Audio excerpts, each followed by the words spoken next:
Assalamualaikum warahmatullahi wabarakatuh. Perkenalkan, nama saya Siti Nur Awalia dengan NIM 23050150147, Program Studi Pendidikan Bahasa Indonesia kelas D. Pada kesempatan kali ini saya akan memaparkan materi, yaitu kesalahan tata bahasa pembelajar BIPA. Dalam materi ini saya akan membahas dua hal. Yang bagian A adalah analisis kesalahan atau sering disebut dengan error analisis. Kemudian bagian B adalah strategi koreksi dan umpan balik. Dua hal tersebut adalah hal-hal yang akan saya paparkan pada presentasi kali ini. Namun sebelum memasuki kedua hal tersebut, tentunya kita harus mengetahui terlebih dahulu apa sih kesalahan tata bahasa pembelajar BIPA. Nah, secara luas, tata bahasa atau yang sering disebut dengan grammar adalah seperangkat aturan atau kaidah yang mengatur cara penyusunan kata, frasa, klausa, serta kalimat dalam suatu bahasa, sehingga komunikasi bisa bermakna dan dapat dipahami secara bersama-sama. Keraf menegaskan bahwa tata bahasa adalah cabang ilmu bahasa yang mempelajari tentang struktur bahasa, khususnya pada fonologi, morfologi, dan sintaksis. Kemudian, Ulla dan Mark juga mengungkapkan bahwa analisis kesalahan berbahasa merupakan suatu prosedur yang digunakan oleh peneliti untuk mengamati, menganalisis, dan mengklasifikasikan penyimpangan aturan bahasa kedua, kemudian mengungkapkan sistem yang dioperasikan oleh pelajar. Nah, hal ini adalah kesalahan tata bahasa pembelajar BIPA. Selanjutnya memasuki materi bagian A, yaitu analisis kesalahan atau sering dikenal dengan sebutan error analisis. Analisis kesalahan atau error analisis adalah studi sistematis terhadap kesalahan yang dibuat pembelajar bahasa kedua atau bahasa asing dengan tujuan mengidentifikasi jenis, pola, dan sumber kesalahan tersebut untuk memperbaiki pengajarannya. Tujuan analisis kesalahan ini dalam pembelajaran BIPA yaitu yang pertama, mendeskripsikan jenis kesalahan tata bahasa, bisa berkaitan dengan morfologi, sintaksis, semantik, ataupun yang berkaitan dengan ejaan dalam tuturan atau tulisan pembelajar. Kemudian yang kedua adalah mengetahui frekuensi dan pola kesalahan, misalnya salah urutan kata, penggunaan partikelnya, afiks, ataupun konjungsi, sehingga guru dapat merancang materi dan latihan secara lebih tepat sasaran. Dalam analisis kesalahan terdapat beberapa langkah yang perlu diperhatikan untuk melakukan analisis kesalahan. Yang pertama adalah koleksi data.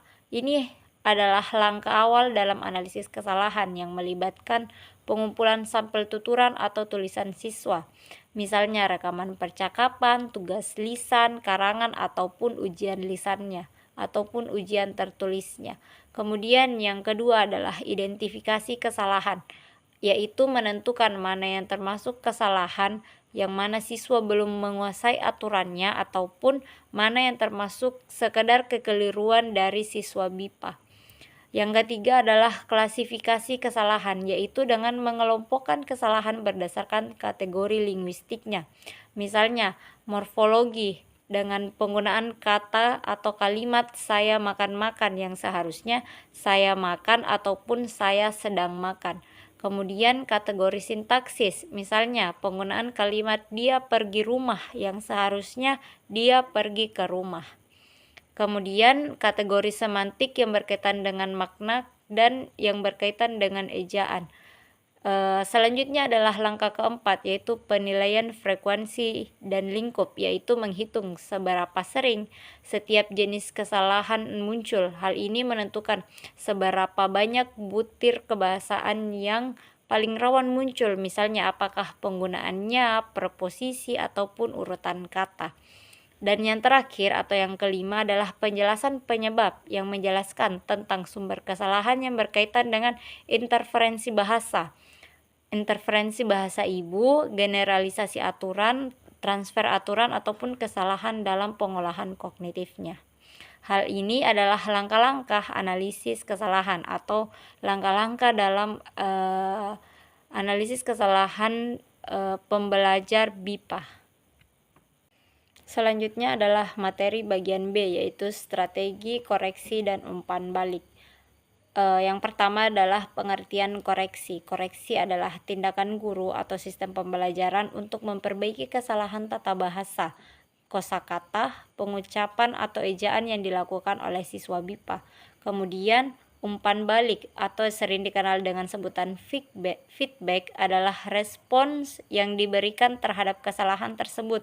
Bisa bersifat lisan, tertulis, langsung, tidak langsung, eksplisit, ataupun implisit dengan tujuan untuk memperbaiki pemahaman dan penguasaan bahasa siswa BIPA. Prinsip utama strategi koreksi dalam BIPA yang pertama yaitu fokus pada kesalahan global bukan pada kesalahan lokal. Yang kedua, kesalahan yang mengganggu pemahaman makna, misalnya struktur kalimat yang salah ataupun urutan kata yang kabur, itu lebih penting untuk segera dikoreksi daripada kesalahan kecil, misalnya satu huruf ejaan yang salah. Kemudian prinsip yang ketiga adalah keseimbangan antara eksplisit dan implisit. Yang keempat adalah koreksi dapat diberikan secara langsung dengan jelas menyebutkan bentuk mana yang benar. Kemudian bisa juga secara implisit atau lewat penataan ulang kalimat tanpa mengatakan kalimat yang digunakan oleh siswa BIPA ini salah. Tapi secara implisitnya itu bisa langsung diberikan kalimat yang benarnya, seperti itu. Kemudian prinsip yang keempat yaitu menjaga motivasi dan rasa aman berbahasa bagi siswa BIPA. Dan yang terakhir adalah guru perlu menghindari koreksi secara terus-menerus sehingga siswa BIPA itu tidak merasa dihakimi karena hal ini bisa menurunkan rasa percaya diri bagi siswa BIPA. Selanjutnya adalah materi jenis-jenis strategi koreksi dan umpan balik. Dalam konteks pembelajaran BIPA, beberapa strategi koreksi dan umpan balik yang umum digunakan terbagi menjadi beberapa bagian. Yang pertama, yaitu tanya balik, adalah strategi yang banyak digunakan dalam pembelajaran komunikatif karena membantu siswa membandingkan sendiri bentuk yang benar. Contohnya, guru mengulang pernyataan siswa dalam bentuk yang benar tanpa mengoreksi secara eksplisit. Misalnya, contoh percakapan, siswa, dia menggunakan kalimat dia pergi rumah, sedangkan guru membalas pernyataan tersebut dengan berkata dia pergi ke rumah. Sehingga tanpa sadar siswa akan membandingkan sendiri pernyataan dari guru tersebut. Siswa akan merasakan bahwa kalimat yang digunakan itu tidak benar karena yang benar adalah kalimat yang dinyatakan oleh guru, yaitu dia pergi ke rumah. Kemudian strategi selanjutnya adalah pertanyaan klarifikasi. Guru menunjukkan bahwa ada yang tidak dimengerti, misalnya dengan mimik, wajah, ataupun kalimat seperti baik, tapi coba lagi kalimatnya, sehingga siswa termotivasi memperbaiki kalimat yang sebelumnya salah menjadi benar secara mandiri. Kemudian strategi yang ketiga yaitu koreksi eksplisit, adalah guru yang secara langsung menyebutkan bentuk yang benar dan menjelaskan aturan singkat. Misalnya, jangan bilang dia pergi rumah tapi dia pergi ke rumah, karena kata ke adalah preposisi yang wajib di depan kata yang menyatakan lokasi. Seperti itu. Selanjutnya masih tentang strategi koreksi dan umpan balik. Terdapat strategi yang keempat yaitu umpan balik teman sebaya, adalah strategi dengan siswa yang saling memberi umpan balik, misalnya dalam diskusi berpasangan atau kelompok dengan panduan rubrik sederhana. Kemudian konteks lisan atau yang berkaitan dengan berbicara. Kegiatan ini melatih tata bahasa, misalnya role play, sehingga guru dapat langsung mengoreksi dengan ringkas atau eksplisit. Dan koreksi juga dapat dilakukan pada kelancaran sehingga guru bisa mencatat kesalahan dan membahasnya setelah kegiatan, misalnya via review ataupun berkaitan dengan via rekap. Dan yang selanjutnya strategi konteks tulisan, bisa berkaitan dengan karangan ataupun penugasan.